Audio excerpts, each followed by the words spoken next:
Hey, welcome back to the e-learning video series on BSF biowaste processing. This module in the BSFL conversion chapter will focus on the treatment stage. By the end of this module, you'll be able to describe the process parameters of this stage. You'll be able to execute setting up an incubator unit as well as a larvero unit. And you'll be able to recognize the need for certain data and apply the procedures for collecting this data. We're going to dig deeper into the biowaste treatment process, which is the most essential process of the BSFL biowaste conversion system. The treatment stage here is separated in two steps. The first one being the incubator step and the second the treatment step. We separate these two steps mainly because we want to ensure that the operational labor and space cost can be reduced as much as possible, because this system is meant to be operated in an urban environment with limited space and higher wages. These two steps each come with their own container size, while the amount of larvae in the container remain the same. The larvae will grow inside the smaller container, and at the moment they become too big, they are moved to the bigger container. The total number of larvae that will eventually be added to the conversion crates can thus start their first days of biowaste feeding in the small boxes or the incubator units, which are in our case 4 times smaller compared to the conversion crates. The treatment stage is similar to the larval growth stage, presented in the BSF rearing module. In this stage, however, the larvae are not continuously fed with a formulated feed, but with a biowaste-based mixed substrate. The operation includes the step of preparing the incubator boxes and the treatment crates. The 5-dol will be added as dosed onto the prepared substrate mixture and will grow out until they are harvested. In the previous module, we discussed the different biowaste streams and how to process them. Here, we're going to focus on the biowaste treatment process. I first want to come back to the different stages where the larvae will be going through and how to facilitate this. The larvae are handled in phases based on their age, and we express this in day-old larvae, or dol.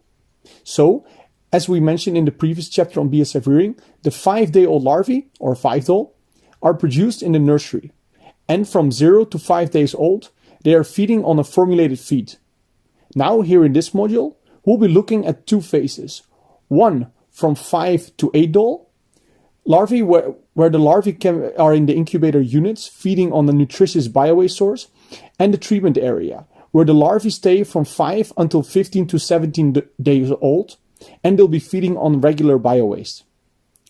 The larvae will be dosed according to the substrate nutrition.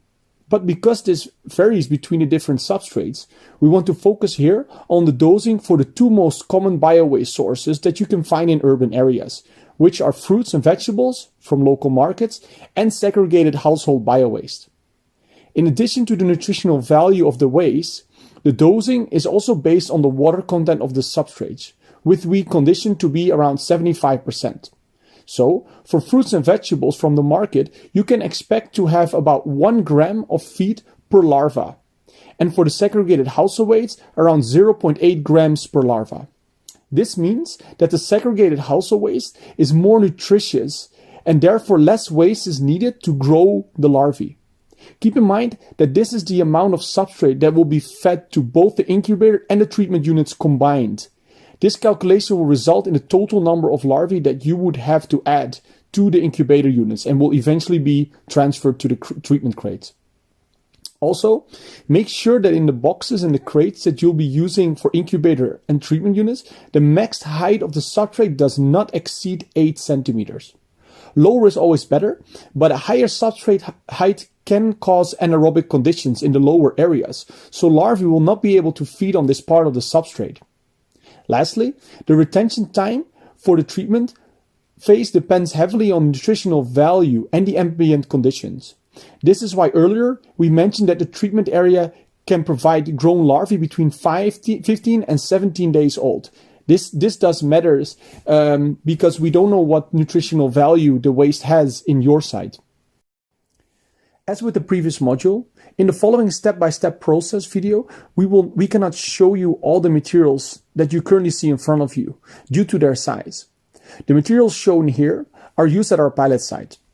We will be focusing on setting up the incubator boxes or small boxes, as well as the treatment crates. You'll see the process of setting these up, but not the process of adding the boxes into the incubator rack and the stacking and moving of the pallets. This is due to the restrictions we had in our studios.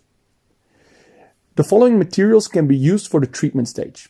So first, we focus on the incubation phase. For the larvae between 5 and 8 days old, or 5 to 8 old, we're using an incubation rack of 185 centimeters by 155 centimeters by 65 centimeters to place the crates of 60 by 40 by 15 centimeters, which are similar to the conversion crates in. Each crate can hold 4 incubator boxes of each 30 by 20 by 10 centimeters. Then, for the treatment phase, we're using conversion crates, conversion pallets, and ventilation frames. The conversion pallet and ventilation frames have the exact same length and width of 129 times 122 centimeters to each be able to hold and fit exactly 6 conversion crates. On the right side, on the top right side, you will see the conversion unit, which is built up of a pallet, 6 rows of each 6 crates, and 5 ventilation frames in between them. The conversion unit can be moved around using a pallet trolley with a capacity of 2 tons. And then for the biowaste feeding, an 80-liter material bin is used with a spade for moving the biowaste into the crates. A scale with a max capacity of 150 kilograms and an accuracy of 50 grams is used to weigh the waste that is added to each conversion crate. And the crates and bins can be moved around the feeding station and positioned using a trolley. We start this operation by preparing the 36 small boxes. We add 1 kilogram of waste to each box. We then add 1 cup with 10,000 5-dol onto this waste, and we place the 36 small boxes into a crate and then add the crate into the incubator rack. We then take the oldest group of 36 small boxes or incubators from the incubator rack and we place them near the feeding station. We put 6 crates onto the pallet and feed them each 9 kg of biowaste. We place an open ventilation frame over the 6 crates. We then stack the next layer of 6 crates onto the ventilation frame and repeat this process until a stack of 6 layers of crates with a total of 36 crates is completed. So you've just watched the operational video. Let's go over the 2 operations that we separated in our checklist here. The first is the preparation of the incubator units, or the so-called small boxes. We prepared 36 clean boxes. We added 1 kilogram of fruit waste and palm kernel meal in each box.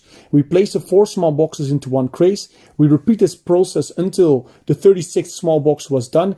We added the 10,000 5-dol for the 36 times in the small boxes, and we added the boxes into the incubator frame. We then set up the treatment pallet, where we took the 36 small boxes with the oldest date, placed them near the feeding station, and we prepared the other materials, the conversion crates, the pallet, and the 5 ventilation frames. We weighed 9 kg of shredded biowaste, put it into a conversion crate, and added the content of the small box onto it. We repeated the steps for all the 36 crates. And we then set up the pallet, adding these 6 crates per row, covering them with the ventilation frame, and repeating this 5 times for each of the pallets that we set up. Note that there is no data collection point here. We do actually collect data in this stage, but it is more for the purpose of knowing which unit was set up when, rather than collecting new data. With the data collection of what went into the treatment during the pre-processing stage and what came out during the harvesting stage, you can make a mass balance and know how the larvae performed. This schedule helps the operators to remember which pallet needs to be set up and which pallet needs to be harvested. In addition, it can serve as additional information. For example, when it seems that the performance is going down, you can check this schedule and perhaps notice that actually only one of the pallets performed bad. So this is how we fill in the schedule. The left column, you start by adding the pallet code or the date code of the pallet. This can, for example, be P1, or you can make your own code. You then note down the number of crates that will be on this pallet and the number of 5-dol that are added to this pallet. Make sure that you add the total amounts for all these values. For example, for the larvae, not only for the number of larvae that are added per crate. You then note down the date of the incubator unit, which is going to be used for this pallet. In this case, the incubator unit or small boxes used were from 46-1 or Monday of week 46. You also note down how many kilograms of waste was added into the incubator units. In our case, as you learned before, we always add 1 kilogram per small box, meaning 36 kilograms in total. We now focus on setting up the conversion units. So the conversion units is set up on 46-4, meaning on Thursday of week 46. In total, 324 kilograms of waste was added in that day into the 36 conversion crates, which means 9 kilograms per crate. And then when it's time to harvest the pallet, you can write down the date when the pallet is going to be harvested. In this case, on the schedule, you see that it is harvested on 47.5 or Friday in week 47. So with this one line, you will know what the conversion is for this setup of an incubator or small box and the conversion unit. In total, for this setup, 360 kilograms went into the combined setup of the incubator boxes and the conversion crates. And 146.7 kilograms of residue was collected, as well as 41.5 kilograms of larvae. So we've almost come to the end of this module. It's time again for a refreshment. So we have two questions for you. First, why are we using incubator boxes or small boxes? This is to reduce space and labor cost by reducing the retention time of the larvae in conversion units and reducing the number of feedings. Second question, what is the retention time of the larvae in the incubator unit? This is 3 days. We have already come to the end of this module on the treatment. In this module, we learned that the treatment step as part of the BSFL conversion operations comes before the harvesting step and after the pre-processing step.